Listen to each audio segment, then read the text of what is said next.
온 마음을 다해서 하나님 앞에 예배 드리겠습니다. 사도신경으로 신앙 고백하시겠습니다. 나는 전능하신 아버지 하나님 천지의 창조주를 믿습니다. 나는 그의 유일하신 아들 우리 주 예수 그리스도를 믿습니다.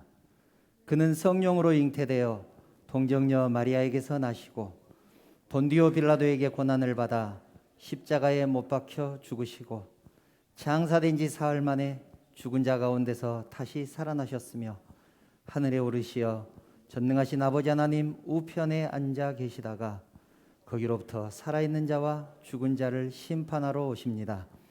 나는 성령을 믿으며 거룩한 공교회와 성도의 교제와 죄를 용서받는 것과 몸의 부활과 영생을 믿습니다. 아멘.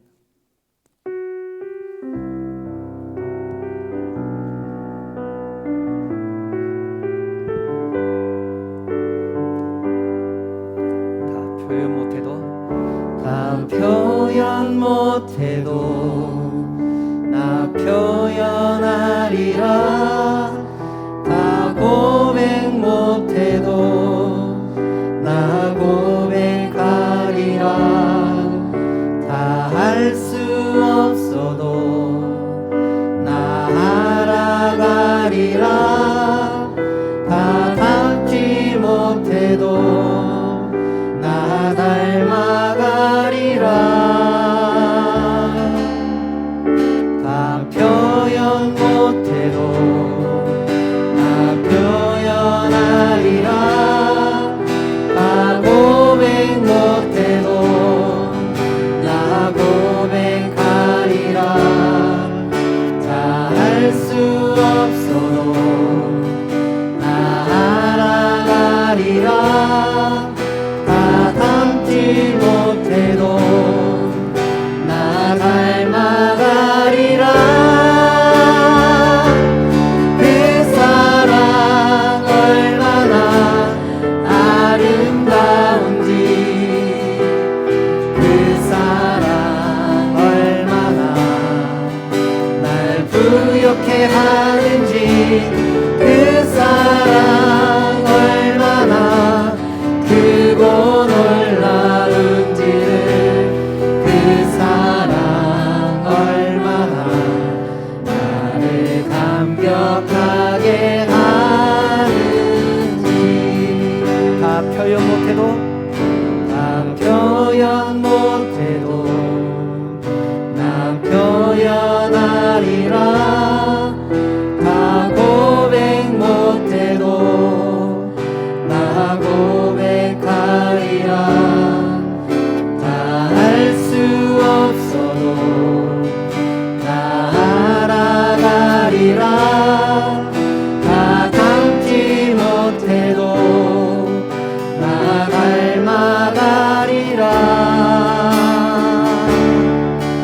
다 표현 못해도 나 표현하리라. 다 고백 못해도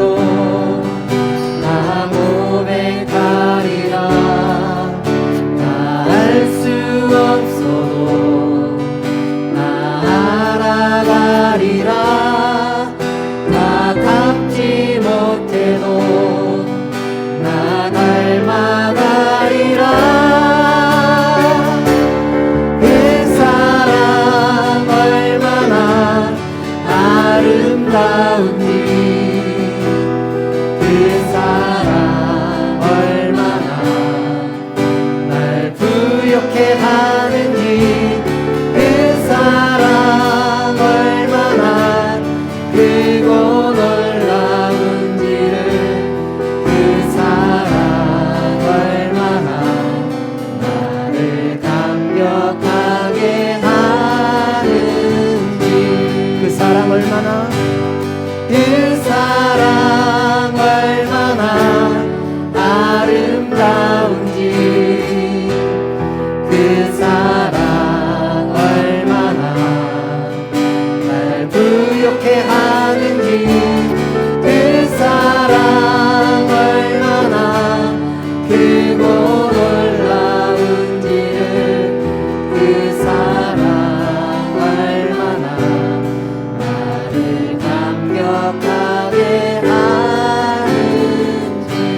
나를 감격하게 하는 나를 감격하게 하는지.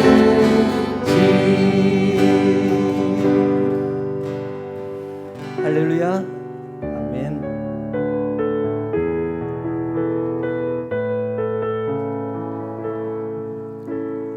나 가진 재물 없으나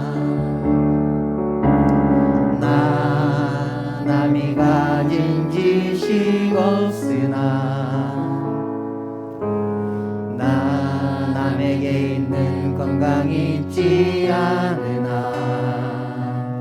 나 남이 없는 것 있으니 나 가진 재물 없으나 나 가진 재물 없으나 아멘. 나 남이 가진 지식 없으나 나 남에게 있는 건강 있지 않으나 나 남이 없는 것 있으니 나 남이 못 본 것을 보았고 나 남이 못 본 것을 보았고 나 남이 듣지 못하는 음성 들었고 나 남이 받지 못한 사랑 받았고 나 남이 모르는 것 깨달았네. 공평하신 하나님이 공평하신 하나님이 나 남이 가진 건 나 없지만 공평하신 하나님이 나 남이 없는 것 갖게 하셨네. 나 가진 재물 없으나 나 가진 재물 없으나 나 남이 가진 지식 없으나 나 남에게 있는 건강 있지 않으나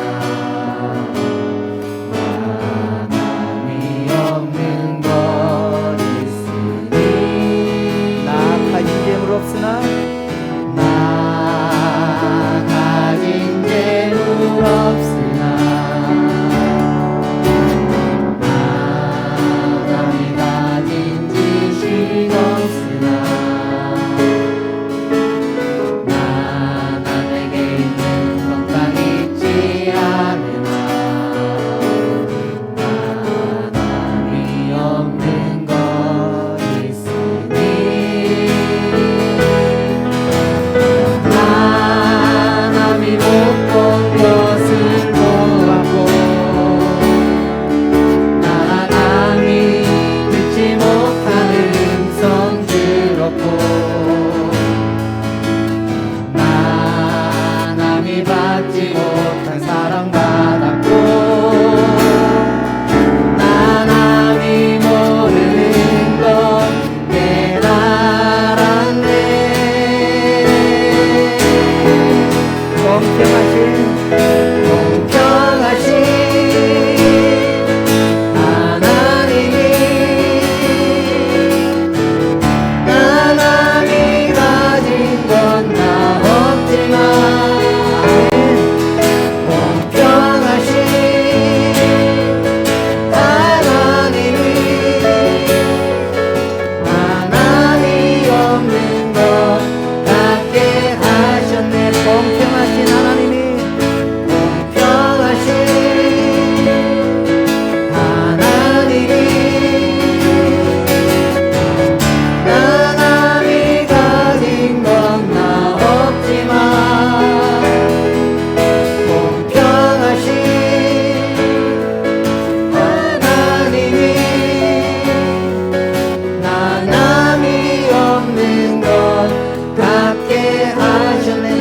하나님이 없는 것 같게 하셨네.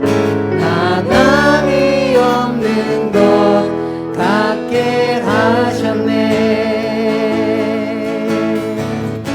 주님은 내 맘에, 주님은 내 맘에 아픔 알아주시니 지난 밤 눈물 지워주시고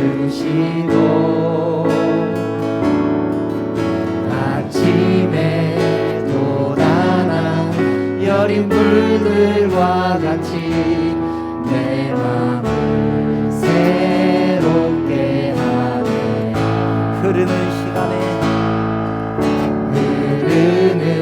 시간에 보인 주의 영광은 내 삶을 밝게 비춰주시니 온 땅과 모든 삶보다 전에 계셨던 주님 창조의 주를 찬양하네. 주님은 거친 바다 위 나의 영혼 손으로 굳게 잡아주시네. 주님께 맡긴 인생의 여정 속에 아픈 만큼 기쁨의 날 주시네. 주님은 거친 바다 위, 주님은 거친 바다 위 나의 영혼 두 손으로 굳게 잡아주시네. 주님께 맡긴 인생의 여정 속에 아픈 만큼 기쁨의 날 주시네. 주님은 거친 바다 위, 주님은 거친 바다 위 나의 영혼 두 손으로 굳게 잡아주시네. 주님께 맡긴 인생의 여정 속에 아픈 만큼 기쁨의 날 주시네.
하나님의 은혜를 진심으로 감사를 드립니다. 지난 엿새 동안도 하나님의 은혜 가운데 거하게 하셨다가 거룩한 주일을 허락하시고 주님 전에 나와서 하나님을 찬양하며 하나님께 예배하게 하시니 진심으로 감사를 드립니다. 저희들이 드리는 이 예배를 통해서 우리 하나님만 영광 받으시옵소서. 저희들 예배 드릴 때 영과 진리로 예배하게 하시옵소서. 마음을 다해서 하나님께만 영광 돌리게 하옵소서. 먼저 저희들이 심령을 주장하여 주시기를 원합니다. 주님 전에 나올 때는 어떤 마음으로 나왔든지 저희들의 마음을 새롭게 하여 주시옵소서. 한 알의 씨앗이 옥토에 떨어졌을 때 30배, 60배, 100배의 결실을 맺는 것처럼 하나님의 말씀이 우리의 마음밭에 떨어져서 많은 열매를 맺게 하여 주시옵소서. 하나님의 말씀을 내 것으로 받을 수 있는 심령을 허락하여 주시옵소서. 이 예배를 성령 하나님께서 온전히 인도하여 주실 것을 믿사오며 거룩하신 예수님의 이름으로 기도드리옵나이다. 아멘.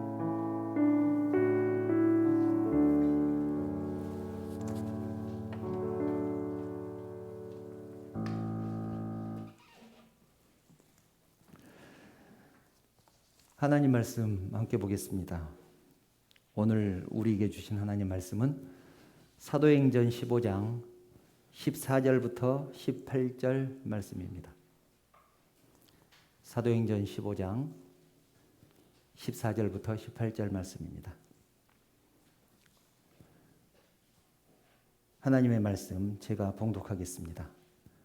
하나님이 처음으로 이방인 중에서 자기 이름을 위할 백성을 취하시려고 그들을 돌보신 것을 시므온이 말하였으니 선지자들의 말씀이 이와 일치하도다 기록된 바 이후에 내가 돌아와서 다윗의 무너진 장막을 다시 지으며 또 그 허물어진 것을 다시 지어 일으키리니 이는 그 남은 사람들과 내 이름으로 일컬음을 받는 모든 이방인들로 주를 찾게 하려 함이라 하셨으니 즉 예로부터 이것을 알게 하시는 주의 말씀이라 함과 같으니라. 아멘. 우리에게 주시는 하나님의 말씀이었습니다. 옆에 분들과 함께 인사 나누겠습니다. 사랑합니다. 축복합니다. 자, 앞뒤로 인사하시면서 축복하시기 바랍니다. 이 영상을 보시는 모든 분들에게도 하나님의 은혜가 충만하게 임하시기를 축원합니다. 또 주님 전에 나오신 성도님들 하나님의 은혜가 충만하게 임하시기를 축복합니다. 우리는 지난 시간부터 교회와 예배에 대해서 함께 말씀을 나누고 있습니다. 지난 시간에는 예수님께서 성전에서 소도 팔고 양도 팔고 돈도 바꾸는 사람들을 내쫓으면서 내 집은 만민이 기도하는 집이다. 너희는 강도의 소굴을 만드는구나. 그렇게 분노하셨습니다. 이 말씀을 통해서 우리가 알 수 있는 것은 하나님의 집은 기도하는 집이라는 사실과 또 하나는 교회가 본질을 잃어버리면 강도의 소굴이 되는구나 라는 것을 우리가 알 수 있었습니다. 오늘은 우리는 어떤 예배를 드려야 하는가에 대해서 함께 말씀을 나누려고 합니다. 어떤 예배를 드리면 하나님께서 기뻐하실까? 요즘 우리 모든 교회들은 예배 요소적인 측면, 그러니까 예배를 구성하고 있는 그런 요소적인 측면에서 보면 거의 완벽한 예배를 드린다고 할 수 있습니다. 나무랄 곳이 한 군데도 없는 너무나 완벽한 예배를 드리고 있습니다. 부족함이 없는 예배를 드리고 있다는 말이죠. 얼마나 조직적이고 얼마나 화려하고 얼마나 멋진 예배를 드리고 있는지 모릅니다. 그런데 여러분, 그렇게 드린다고 해서 하나님께서 그 예배를 기뻐 받으실까 하는 얘기입니다. 그렇게 멋진 예배, 빈틈이 없는 예배, 조직적인 예배를 드린다고 하나님께서 기뻐하실까요? 물론 기뻐하실 수도 있지만 아닐 수도 있습니다. 먼저 저희들이 생각해 볼 것은 하나님께서 받으신다는 것이 도대체 무슨 뜻인가? 그것을 먼저 저희들이 좀 살펴보려고 합니다. 하나님께서 맨 처음에 지으신 사람이 아담입니다. 아담에겐 두 명의 아들이 있었는데 큰아들의 이름이 가인이었고 둘째 아들이 아벨이었습니다. 이들이 성인이 됐을 때 각각 자기의 제사를 하나님 앞에 드리게 됩니다. 그런데 창세기 4장 3절과 4절, 5절을 보면 이렇게 기록하고 있습니다. 세월이 지난 후에 가인은 땅의 소산으로 제물을 삼아 여호와께 드렸고 아벨은 자기도 양의 첫 새끼와 그 기름으로 드렸더니 여호와께서 아벨과 그의 제물은 받으셨으나 가인과 그의 제물은 받지 아니하신지라. 이렇게 말씀합니다. 아벨과 그의 제물은 받으셨고 가인과 그의 제물은 받지 않으셨다. 우리가 너무나 잘 아는 얘기죠. 너무나 잘 아는 얘기입니다. 그런데 우리는 자칫 잘못하면 이렇게 생각할 수 있습니다. 아, 하나님께서 아벨의 제사는 받으셨고 가인의 제사는 받지 않으셨구나. 그렇게 생각할 수 있습니다. 그런데 4절과 5절을 자세히 보면 이렇게 말씀합니다. 아벨과 그의 제물은 받으셨지만 가인과 그의 제물은 받지 않으셨다. 단순하게 제사나 제물만 받지 않으신 것이 아니라 가인도 받지 않으셨다라는 것을 우리는 기억해야 합니다. 아벨은 아벨의 제사만 받은 것이 아니라 아벨과 아벨의 제물은 받으셨다. 여기서 우리가 알 수 있는 것, 하나님께서 내가 드리는 예배를 받으시고 내가 부르는 찬양을 받으시고 내가 드리는 기도를 받으시고 거기에서 멈추는 것이 아니라 나와 내가 드리는 예배를 받으시고 나와 내가 드리는 찬양을 받으신다는 사실입니다.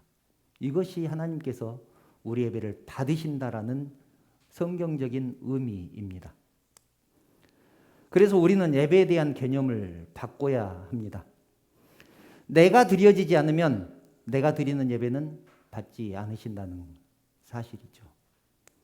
내가 드려지지 않으면 내가 부르는 찬양 하나님께서 받지 않으신다는 것이 오늘 말씀해 주고 있는 성경 말씀입니다. 하나님께서는 마음이 없이 드리는 제사를 얼마나 싫어하시는지 성경 곳곳에서 말씀하고 있습니다. 대표적인 성경 한 곳만 찾아볼까요? 이사야 1장 11절부터 13절을 보면 하나님께서 마음이 없는 제사를 얼마나 싫어하시는지 너무나 잘 기록하고 있습니다. 제가 읽어드리겠습니다. 여호와께서 말씀하시되 너희의 무수한 제물이 내게 무엇이 유익하뇨? 나는 순양의 번제와 살찐 짐승의 기름에 배불렀고 나는 수송아지나 어린 양이나 순념소의 피를 기뻐하지 아니하노라. 너희가 내 앞에 보이러 오니 이것을 누가 너희에게 요구하였느냐? 내 마당만 밟을 뿐이니라. 헛된 제물을 다시 가져오지 말라. 분향은 내가 가증히 여기는 바요 월삭과 안식일과 대회로 모이는 것도 그러하니 성회와 아울러 악을 행하는 것을 내가 견디지 못하겠노라. 이렇게 말씀합니다. 너희들이 드리는 그 수많은 제물들, 불로 태워서 드리는 그 연기, 향기로운 제물이라고 드리는 그것에 내가 질렸다. 하나님께서 그렇게 말씀합니다. 너희들 나 만나러 온다고 여기 왔는데 누가 그렇게 시키더냐라고 말씀하죠. 나를 만나고 가지 못하면 마당만 밟고 갈 뿐이다. 성전 뜰만 밟고 갈 뿐이다. 그렇게 말씀합니다. 마음 없이 드리는 예배, 하나님을 만나지 못하고 드리는 돌아가는 것과 같다고 그렇게 말씀하죠. 마당만 밟을 뿐이니라. 정말로 무서운 말씀 아닙니까? 여러분, 왜 가인의 제물을 받지 않으셨을까요? 가인이 곡식으로 제사를 드렸기 때문에 그렇습니까? 그렇지 않습니다. 이스라엘에는 곡식으로 드리는 제사가 있었습니다. 소제라고 곡식을 빻아서 떡을 만들어서 드렸거나 곡식을 통째로 드리는 제사가 있었습니다. 제물 때문이 아닙니다. 재물 때문이 아니죠. 가인의 제사를 받지 않으신 이유는 온 마음을 다해서 제사를 드리지 않았을 뿐만 아니라 삶이 받쳐주지 못했기 때문에 그렇습니다. 이사야 1장 13절에 그렇게 말씀하지 않습니까? 성애와 아울러 악을 행하는 것을 내가 견디지 못하겠노라. 예배 드리고 나가서 세상에 나가서 죄 짓는 것을 하나님께서 견디지 못하겠다. 그렇게 말씀하시는 것이죠. 그 제사를 하나님께서 받으시겠습니까? 제물의 종류는 전혀 중요하지 않습니다. 천지 만물을 지으신 분이 하나님이신데 비싼 황소면 어떻고 좀 더 싼 어린 양이면 어떻겠습니까? 또 곡식이면 어떻겠습니까? 하나님이 무엇이 부족해서 제물의 종류를 따지시겠습니까? 또 하나님은 성전의 규모도 전혀 중요하지 않습니다. 오늘 본문이 그것을 말해주고 있습니다. 이스라엘에는 역사상 3개의 성전이 있었습니다. 솔로몬 성전이 있었고 수룹바벨 성전이 있었고 헤롯 성전이 있었습니다. 그런데 그 중에서 솔로몬 성전이 가장 화려했습니다. 물론 헤롯 성전은 46년 동안이나 지었기 때문에 그 규모는 정말로 어마어마했습니다. 성전을 46년이나 지었으니까 얼마나 컸겠습니까? 그런데 솔로몬 성전이 가장 화려했습니다. 다윗이 성전을 짓기 위해서 재물을 모아놨습니다. 엄청난 재물을 모아놨는데 하나님께서 성전 짓는 것을 허락하지 않으셨습니다. 그래서 다윗이 죽고 난 다음에 그 아들인 솔로몬이 그 재물을 가지고 성전을 짓습니다. 그래서 그 성전 이름을 솔로몬 성전이다. 그렇게 지었습니다. 이름을 붙였습니다. 얼마나 화려했을까요? 제가 한번 찾아봤습니다. 다윗이 모아놓은 재물이 얼마나 됐을까? 한번 찾아보니까 역대상 22장 14절 15절을 보면 다윗이 얼마나 많은 재물을 모아놨는지 기록되어 있습니다. 제가 읽어드리겠습니다. 내가 환난 중에 여호와의 성전을 위하여 금 10만 달란트와 은 100만 달란트와 놋과 철을 그 무게를 달 수 없을 만큼 힘이 많이 준비하였고 또 제목과 돌을 준비하였으나 너는 더할 것이며 또 장인이 네게 많이 있나니 곧 석수와 목수와 온갖 일에 익숙한 모든 사람이니라. 이렇게 말씀하죠. 금 10만 달란트, 은 100만 달란트를 준비를 했습니다. 여러분들 달란트 시장 많이 해보셨죠? 달란트의 가치가 얼마나 될까요? 제가 그것도 한번 찾아봤습니다. 1달란트는 34kg입니다. 금이 1달란트면 금덩어리가 34kg짜리 금덩어리가 있다는 얘기인데 34kg면 약 10,000돈 정도 됩니다. 10,000돈. 한 돈이 지금 한 20만 원 정도 하나요? 20만 원 정도. 그렇게 계산해 보니까 1달란트는 우리나라 돈으로 약 20억 정도 됩니다. 한 달란트가, 금덩어리 하나가 20억 정도 되는데 10만 달란트라고 그랬잖아요.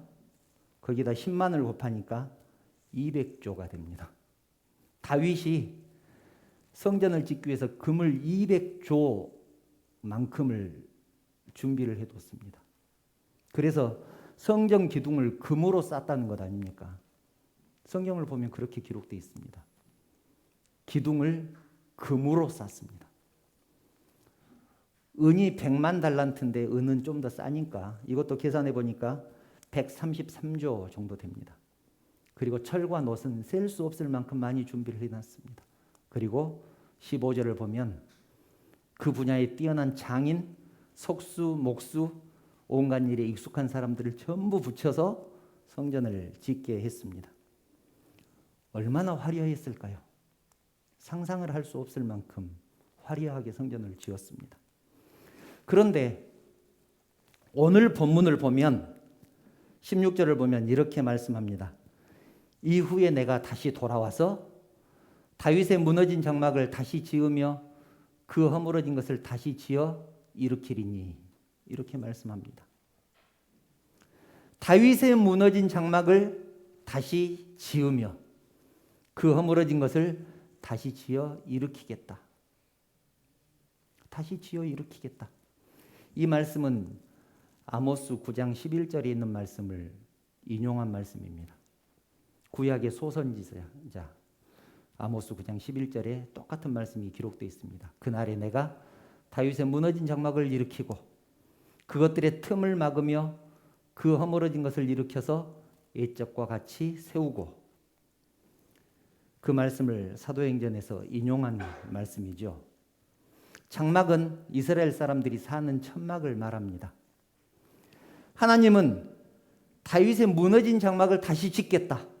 그 허물어진 것을 다시 일으켜 세우겠다. 그렇게 말씀합니다. 솔로몬 성전을 다시 짓겠다고 말씀하지 않고 다윗의 장막을 다시 짓겠다고 말씀합니다. 그것도 다윗의 무너진 장막을 다시 일으켜 세우겠다. 여러분, 다윗의 장막이라는 것이 도대체 무엇일까요? 이스라엘 백성들은 하나님의 법궤를 아주 중요하게 생각을 했습니다. 하나님의 법궤가 있는 곳에 하나님이 계신다고 생각을 했습니다. 또 자기들을 지켜준다고 생각을 했습니다. 그래서 전쟁에 나갈 때 이 전쟁에서 질 것 같으면 하나님의 법궤를 맨 앞에 세우고 그 전쟁에 나갔습니다. 블레셋이 쳐들어왔을 때, 엘리 제사장 시대입니다. 블레셋이 쳐들어왔을 때 그 전쟁에서 연이어서 패하자 마지막에 하나님의 법궤를 가지고 전쟁에 나갑니다. 거기에서도 지고 말죠. 엘리의 두 아들 홈니와 비느하스가 하나님의 법궤를 가지고 나가서 그 전쟁에서 죽고 하나님의 법궤를 빼앗깁니다. 그런데 이 블레셋 사람들이 하나님의 법궤를 자기 나라로 가지고 갔는데 감당을 할 수가 없습니다. 계속해서 나라에 재앙이 생기고 가는 곳마다 어려움이 당하니까 다시 이스라엘로 돌려보냅니다. 7개월 만에 다시 이스라엘로 돌려보내는데 기럇 여아림에 있는 아비나답의 집에 하나님의 법궤를 가져다 놓습니다. 거기에서 20년 동안 아비나답의 그 집의 뜰에 방치되어 있습니다. 그 무렵에 사울이 죽고 다윗이 왕이 됩니다. 하나님의 법궤가 아비나답의 집에 있을 때 다윗이 왕이 됩니다. 왕이 된 다윗의 소원이 무엇이었냐면 하나님의 법궤를 예루살렘으로 모셔오는 것이었습니다. 이런저런 우여곡절 끝에 이 얘기는 다음 주에 설교 때 하려고 합니다. 이런저런 일이 있은 후에 하나님의 법궤를 예루살렘으로 가져오는데 하나님의 법궤를 둘 곳이 없었습니다. 왜냐하면 다윗이 죽고 그 아들 솔로몬이 성전을 짓지 않습니까? 그러니까 다윗 때에는 아직 성전이 없었습니다. 그래서 다윗이 임시로 천막을 짓고 그 안에 하나님의 법궤를 가져다 놓습니다. 그 임시로 만들어진 천막, 그것이 다윗의 장막입니다. 임시로 만들어졌기 때문에 모세의 성막처럼 구조가 완벽하지도 않았고 화려하거나 웅장하지도 않았습니다. 한마디로 예배드릴 수 있는 환경이 완벽하게 갖춰지지 못했다. 그런 얘기입니다. 다윗은 그곳에서 예배를 드리기 시작합니다. 그런데 세월이 흐른 뒤에 하나님은 왜 이렇게 화려하고 멋진 성전을 다시 지으라고 말씀하지 않고 다윗의 장막을 다시 지으라고 말씀을 하셨을까요? 오늘 말씀의 핵심입니다. 하나님은 왜 솔로몬 성전을 다시 지으라고 말씀하지 않고 다윗의 장막을 다시 지으라고 말씀을 하셨을까요? 다윗의 장막을 어떻게 생각하고 계셨기에 그렇게 다윗의 장막을 그리워하셨을까요? 도대체 다윗의 장막에서는 무슨 일이 있었을까요?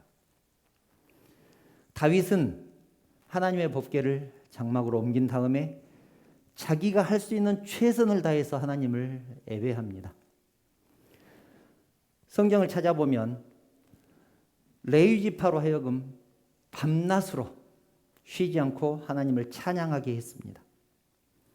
각종 악기가 동원되고 예배 인도자 또는 찬양한 사람들 전부 합해서 무려 4,000명 예배위원들을 뽑아서 1년 365일 24시간 쉬지 않고 하나님을 예배하고 하나님을 찬양했습니다. 모세의 성막에서는 성소와 지성소로 구분이 되어 있는데 지성소에는 하나님의 법궤가 있는 지성소에는 들어갈 수가 없었습니다. 지난 시간에도 말씀드렸지만 하나님의 영광을 보게 되면 죽기 때문에 제사장이 1년에 한 번만 지성소에 들어갈 수 있었습니다. 그것도 죽을까 무서워서 제사장들이 입는 에봇 맨 끝에 방울을 달고 들어가죠. 제사장이 그 안에서 돌아다니면 방울 소리가 딸랑딸랑하고 나니까 아직 제사장이 죽지 않았구나 그렇게 생각을 하고 방울 소리가 나지 않으면 끈으로 매달아서 밖으로 끄집어냈습니다. 그것이 모세의 성막이었습니다. 그런데 다윗의 장막에서는 살아계신 하나님과 당신의 사랑하는 백성들이 하나가 되어서 죽을까 걱정하지도 않고 마음껏 하나님을 찬양하고 하나님을 예배했습니다. 하나님의 임재를 직접 경험할 수 있는 장소가 다윗의 장막이었습니다. 하나님은 다윗의 장막에서 드려지는 그 예배를 기뻐 받으셨습니다. 또 그곳에서 예배했던 모든 사람들에게도 은혜가 넘쳤습니다. 감동이 넘쳤습니다. 그래서 언약궤 뚜껑에 있는 속죄소, 그 속죄소에는 언제나 파란 불꽃이 꺼지지 않았습니다. 이렇게 말씀드리면 잘 모르실 거니까 간단하게 설명을 드리면 언약궤가 있는데 언약궤는 나무로 만들어졌습니다. 그 뚜껑은 금으로 만들어졌는데 금 뚜껑 양쪽에는 천사가 있었습니다. 천사가 마주보고 있는데 마주보고 있는 천사 가운데를 속죄소라고 합니다. 하나님께서 이 예배를 받으시면 그 속죄소에 파란 불꽃으로 임재하셨습니다. 그런데 다윗의 장막에서는 그 속죄소에 있는 파란 불꽃이 꺼진 적이 없다는 것입니다. 하나님께서 그들이 드린 예배를 받으셨다는 것을 증명한 것 아니겠습니까? 언약궤에 있는 속죄소에서는 그 파란 불꽃이 꺼지지 않았습니다. 항상 하나님이 그곳에 임재하셔서 예배자들과 함께 그 예배를 함께 나누며 또 은혜를 주고 하나님께서는 영광을 받으시고 그렇게 예배를 받으셨습니다. 하나님이 그곳에 임재 계시고 그 예배를 받으신 이유, 화려한 악기, 수많은 예배자들 그들이 있었기 때문이 아닙니다. 예배자들이 정성을 다해서 예배를 준비했고 온 마음을 다해서 예배를 드렸기 때문에 그 예배를 하나님께서 받으신 것입니다.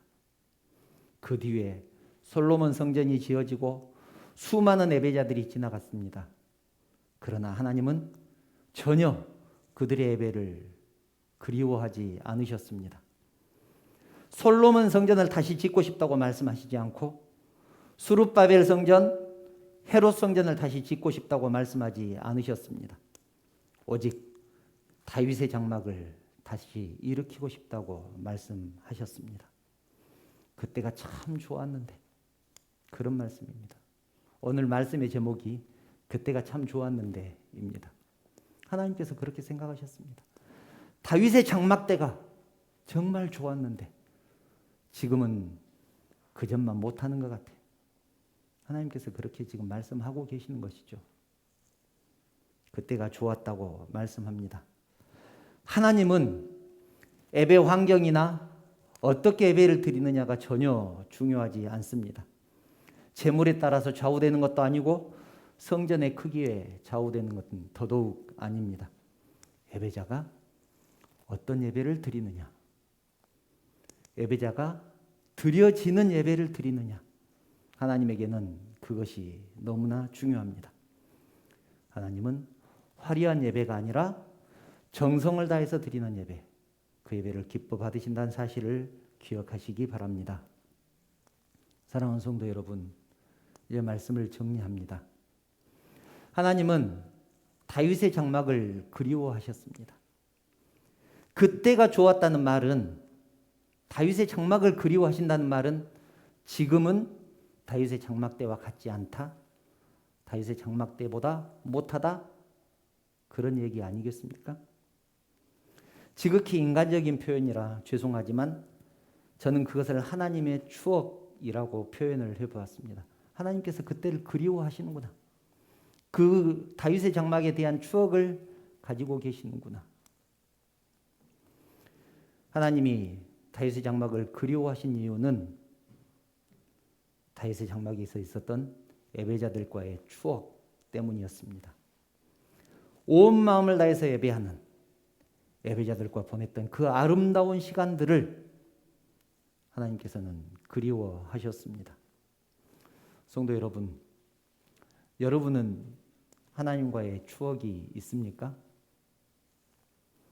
하나님과 행복했던 시간들, 감격스러웠던 기억들, 가슴 뜨거웠던 순간들이 있으신가요? 예배를 준비하면서 또 찬양을 준비하면서 기도하면서 울고 웃었던 그런 시간들이 있습니까? 그런 시간들이 있었다면 우리들보다 먼저 하나님께서 그 시간을 그리워하실 것입니다. 그때 우리 이렇게 시간 보냈었잖아. 그때 우리 이렇게 좋았었잖아. 그리고 하나님은 그 공간과 그 장소와 그 사람들을 다시 세우고 싶어 하실 것입니다. 간절히 바라기는 우리가 드리는 예배가 힘써서 준비했지만 하나님께서 받지 않으시는 가인의 제사와 같은 그런 예배가 되지 않기를 바랍니다. 하나님께서 비록 작은 교회에 초라한 악기, 적은 숫자가 모였지만 언약교회 성도들과 함께 드렸던 그 예배가 그립다, 그렇게 말씀하실 수 있다면 얼마나 좋겠습니까? 시간이 흐른 뒤에 우리들도 그때가 참 좋았어. 그때가 참 좋았어. 그때는 정말로 은혜가 넘쳤어. 그렇게 고백할 수 있다면 얼마나 좋겠습니까? 온 정성을 다해서 하나님만 생각하며 하나님만 예배한다면 우리와 함께 우리가 드린 예배를 우리 하나님께서 받으실 줄 믿습니다. 영과 진리로 예배한 성도들에게 하나님의 은혜가 충만하게 넘치시기를 축복합니다. 찬양 들으신 후에 함께 기도하는 시간 갖겠습니다. 나의 피난처 예수 함께 찬양하시겠습니다.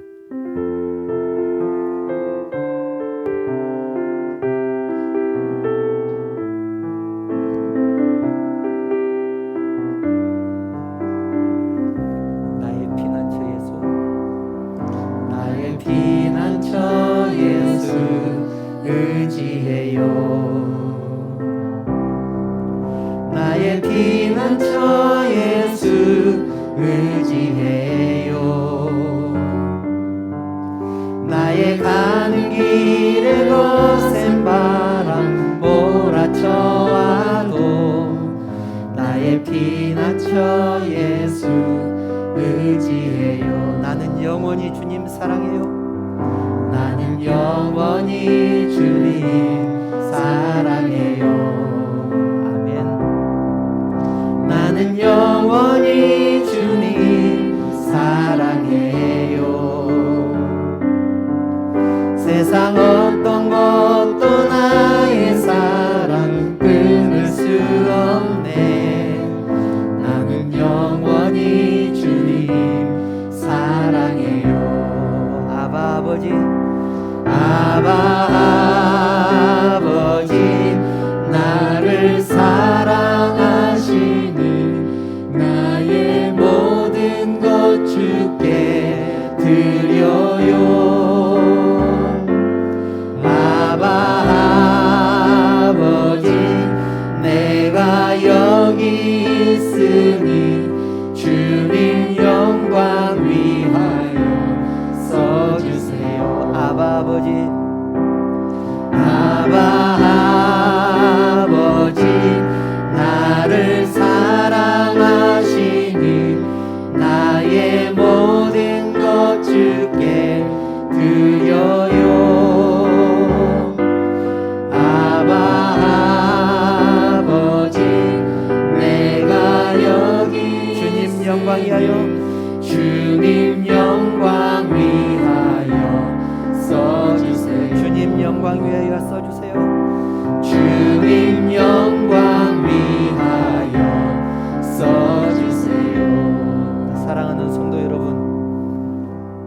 어떤 마음으로 주님 전에 나왔습니까? 진정으로 하나님을 찬양하며 하나님을 예배하기 위해서 오셨습니까? 아니면 일주일에 한 번씩 돌아오는 주일 습관적으로 오셨습니까? 가지 않으면 안 될 것 같은 의무감 때문에 오시지는 않았습니까? 그러나 여러분, 오실 때는 어떤 마음으로 오셨든지 이 시간 하나님을 만나고 하나님과 교제하며 하나님의 음성을 듣기를 원합니다. 이 시간 우리 온 마음을 다해 하나님을 예배하는 예배자가 되게 해달라고 기도하시기 바랍니다. 하나님께서 추억하는 그런 예배자가 되게 해달라고 함께 기도하시기를 바랍니다. 하나님을 기쁘시게 할 뿐 아니라 이제는 우리도 감사와 감격이 넘치고 기쁨과 은혜가 넘치는 그런 예배 드리게 해달라고 기도하시기 바랍니다. 조용히 묵상하시면서 함께 하나님 앞에 기도드리겠습니다.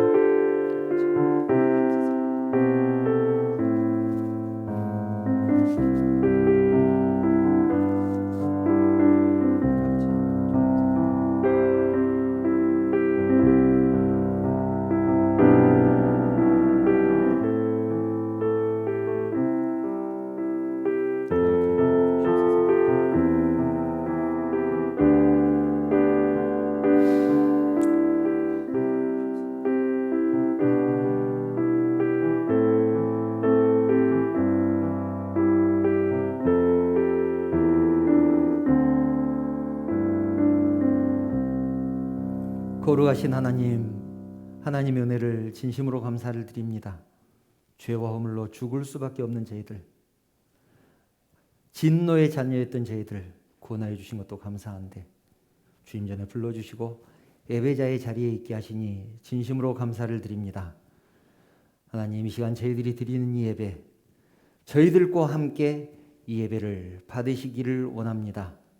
하나님, 이제는 습관적으로 드리는 예배가 아니고 또 의무감으로 드리는 예배가 아니라 하나님을 기뻐하며 하나님을 높여드리는 예배 될 수 있도록 우리 하나님께서 인도하여 주시옵소서.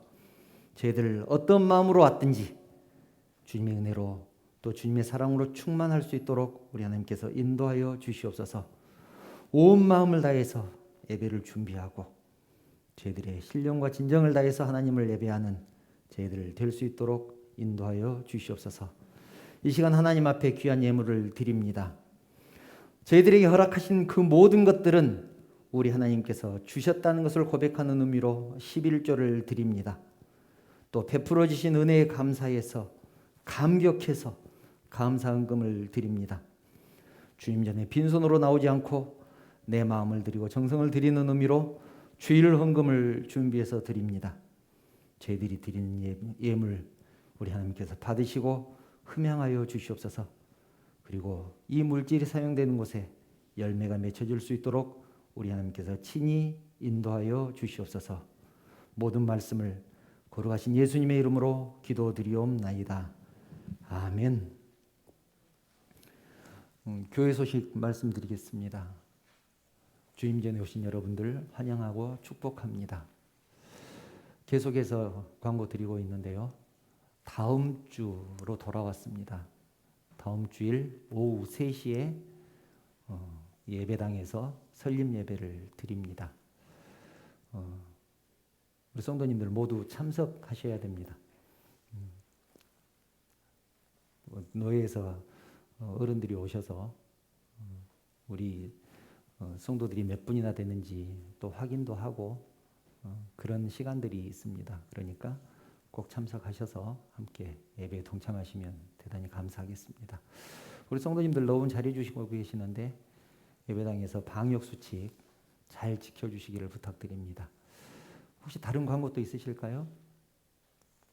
다른 광고 없으시면 주기도문 찬양하신 후에 축도로 예배 마치겠습니다.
우리들의 큰 죄 다 용서하옵시고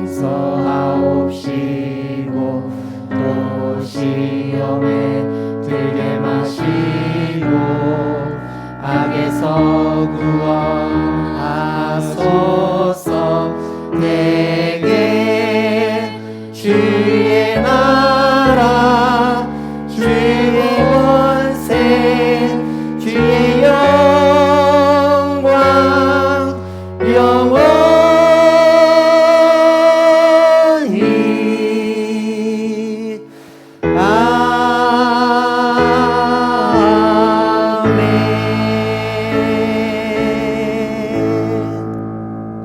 아멘. 우리 주님 예수 그리스도의 은혜와 하나님의 그 크신 사랑하심과 감동하시고 감화하시고 위로하시고 충만하신 성령의 교통하심이 다윗처럼 어떤 환경이든지 또 어떤 조건이든지 온 마음과 정성을 다해 하나님을 예배하고 하나님을 찬양함으로 하나님이 사랑하시는 예배자가 되어 하나님께서 기뻐 받으시는 예배를 드릴 것을 결단하는 사랑하는 성도들 머리 위에 그 가정과 자녀들 위에 직장과 사업 위에 주의 몸된 우리 언약교회 위에 이제부터 영원토록 함께 있을지어다.